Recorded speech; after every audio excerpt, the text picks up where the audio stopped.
memahami semua apa yang sudah Allah tetapkan. Artinya di situ semua terhubung kepada kehendak Allah. Kalau kita kembali ke asal usul kejadian segala sesuatu itu kan berawal dari kehendaknya Allah yang kita sebutnya kun. Fayakun maka jadilah. Maka fayakun ini adalah perbendaraannya Allah yang tersembunyi. Jadi sebenarnya cinta ini adalah sebuah kisah cerita. Orang bilang cinta itu cerita indah tiada akhir, katanya kan gitu, disingkat cinta.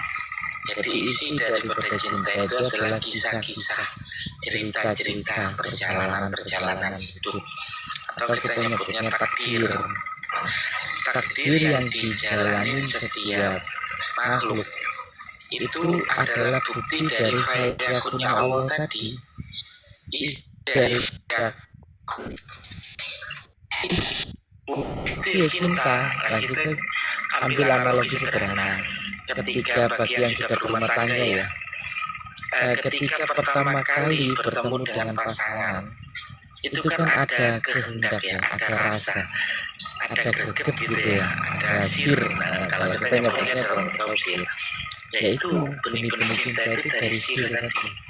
Maka ketika itu dipertemukan, maka sepasang kekasih ini pun bertemu. Yang hakikatnya ini tunggal.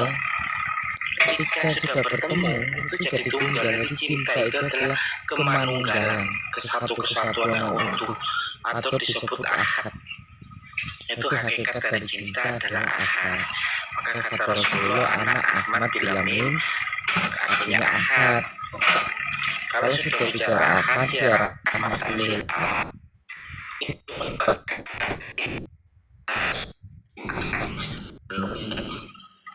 Betul. Hanya saja ketika cinta itu bercabang, ini mulai ada namanya nafsu. Nafsu itu perjalanan cerita-cerita jalan cinta sendiri. Nah, kalau kamu diambil ibarat nafsu itu adalah aliran-aliran sungai. Cinta itu ada yang dari sudut pandang apa ya? Banyak sudut pandang dari cinta. Yang muaranya nanti semua kembali ke laut, kembali ke akadnya. Nah, seperti itu, gimana bisa dicerna? Baik. Cinta itu nanti bermuara kepada satu sang pencipta itu. Awalnya perjalanan mencintai makhluk dan kembali ke ahad. Ini cinta yang tumbuh ke makhluk atau ke sang pencipta. Apakah ada kaitan dengan kiam atau kebangkitan? Lengkapnya kiamat. Terima kasih Cak Man, lanjut. Iya bisa. Jadi kiamat adalah sebuah batasan ya. Ketika seorang sudah mengalami kiamat atau kebangkitan, itu sudah melewati dua alam antara hidup dan mati. Ketika sudah melewati antara hidup dan mati, maka cinta itu sudah bersinergi. Ibarat kata ada energi yin dan yang, ada panas, ada dingin, ada lagi ada perempuan, hukum kasualitas, ada dualisme tadi, itu memadu satu kesatuan yang utuh. Nah ini kalau digambarkan dalam perjalanan ilmu ya, itu dia letaknya makomnya Nabi Khidir. Jadi orang-orang yang mulai diperjalankan dengan cinta, dia akan dipertemukan dengan Khidir. Itu selalu karena dia di antara muara itu tadi, di antara air laut dan air tawar, ibaratnya seperti itu. Dia ada di tengah-tengah. Orang yang diperjalankan dengan cinta itu dia nggak peduli menurut orang baik buruk, itu bukan itu, dia di tengah-tengah itu. Makanya katanya cinta itu nggak ada logika. Karena dia diperjalankan, menurut orang nggak masuk akal cinta itu, tapi bagi sang pelaku ini hal yang biasa. Seperti itu. Jadi orang yang sudah diperjalankan dengan cinta, dia akan dipertemukan dengan Khidir. Kalau sudah dipertemukan dengan Khidir, ilmunya itu langsung dari Allah. Allah yang membimbing. Nah, ketika Allah yang membimbing, inilah cinta, jalannya cinta itu langsung tanpa hijab, tanpa batas, langsung terhubung, terkoneksi dengan pusat. Seperti itu ya. Subhanallah, subhanallah. Yang saya lihat gambarannya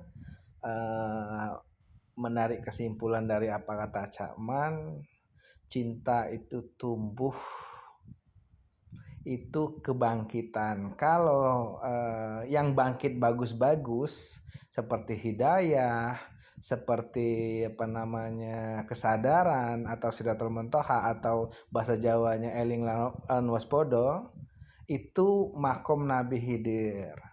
Terus kalau perbuatan jelek atau kemaksiatan atau kerusakan di muka bumi ini pertama kali akan dilakukan, apakah itu qiyam juga, kebangkitan juga?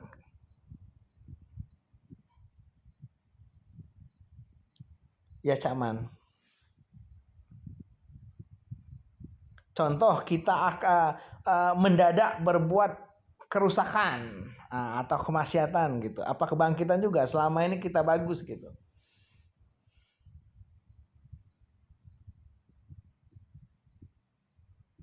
Apakah itu qiyam atau kiamat juga itu, Cakman?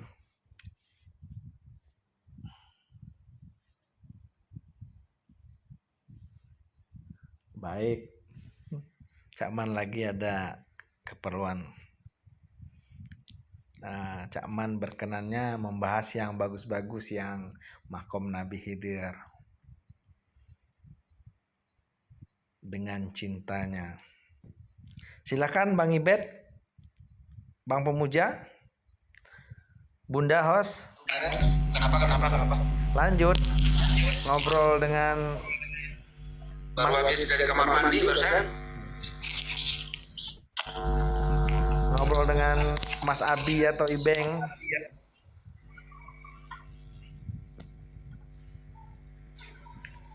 Ya, berjalan dengan cintanya.